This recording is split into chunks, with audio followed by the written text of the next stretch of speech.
Read with me as I read 2 Corinthians chapter 10. And now, a personal but most urgent matter. I write in the gentle but firm spirit of Christ.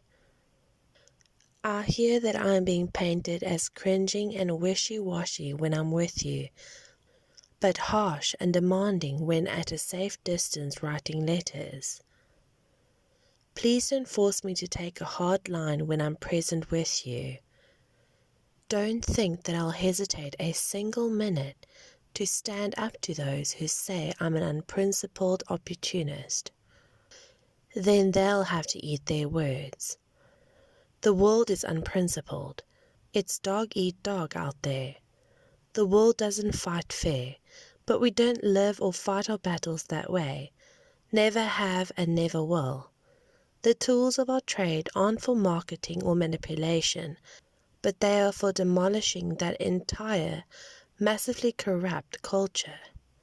We use our powerful God tools for smashing warped philosophies, tearing down barriers erected against the truth of God, fitting every loose thought and emotion and impulse into the structure of life shaped by Christ.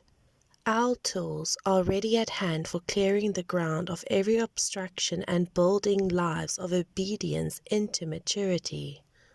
You stare and stare at the obvious, but you can't see the forest of trees.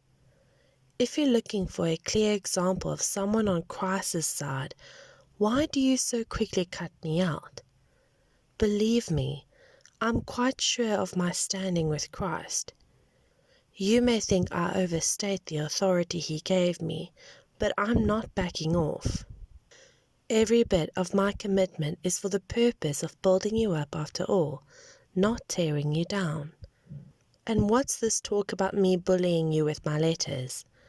His letters are brawny and potent, but in person he's a weakling and mumbles when he talks. Such talk won't survive scrutiny. What we write when we're away, we do when present. We're the exact same people, absent or present, in letter or in person. We're not, understand, putting ourselves in a league with those who boast that they are superiors. We wouldn't dare do that. But in all this comparing and grading and competing, they quite miss the point. We aren't making outrageous claims here. We're sticking to the limits of what God has set for us. But there can be no question that those limits reach to and include you. We're not moving into someone else's territory. We were already there with you, weren't we? We were the first ones to get there with the message of Christ, right? So how can there be any question of overstepping our bounds by writing or visiting you? We're not barging in on the rightful work of others, interfering with their ministries, demanding a place in the sun with them. What we're hoping for is that as your lives grow in faith, you'll play a part within our expanding work, and we'll all still be within the limits God sets as we proclaim the message in countries beyond Corinth.